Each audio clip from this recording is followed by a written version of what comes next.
currently causes the most misunderstanding in the field of tobacco harm reduction? Well, firstly, there's a lot of misunderstanding. Secondly, I think it's probably getting worse as time goes by.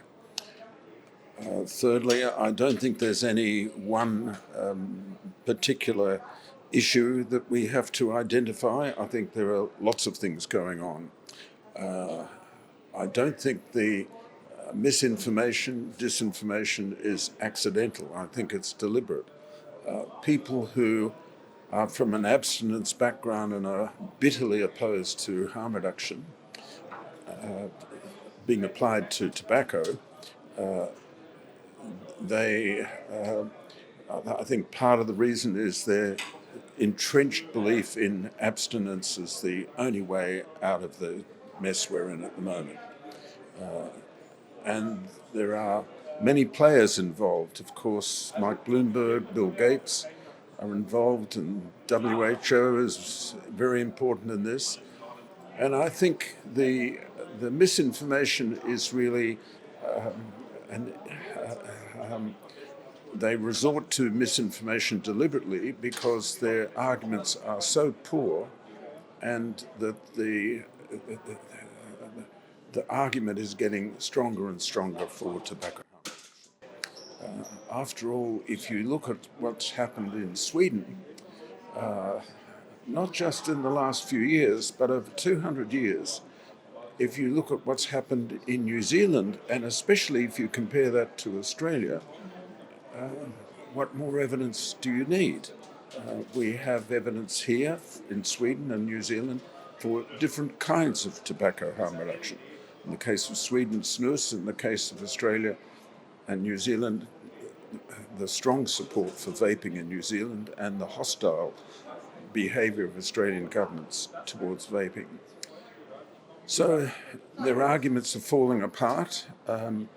What do? They resort to smearing advocates for tobacco harm reduction, and they resort to fear campaigns, and they resort to misinformation. And there seems to be some coordination on that side. They deliberately avoid polite and respectful attempts to discuss in private or debate in public. They avoid all those.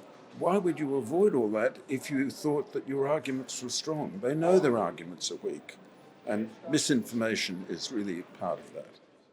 Well, I think the biggest problem is the misperceptions about nicotine and the evolution of the WHO FCTC into an anti-nicotine battle instead of an anti-smoking battle.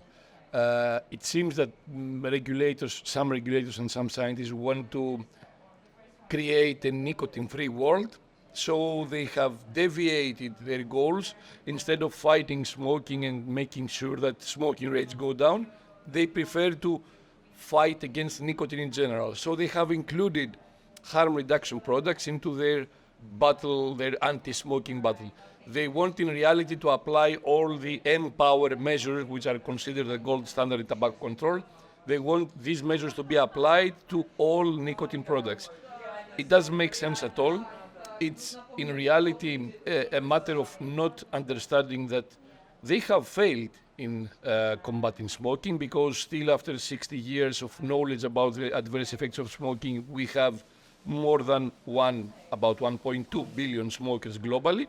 And instead of focusing on this, because it's smoking that causes disease and death, they are focusing on combating nicotine, which includes products of minimal, if any, harm. Let's say snus, for example, is almost not harmful at all. This results in losing a golden opportunity to eliminate smoking globally. And smokers are being deprived of tools which appear to be today the most effective tools for smoking cessation. They're doing it just because it's not a medical approach, it's not a medical intervention. These are consumer products. Of course, there are some issues that need to be addressed through appropriate regulation, but appropriate regulation is not prohibition, as the WHO suggests.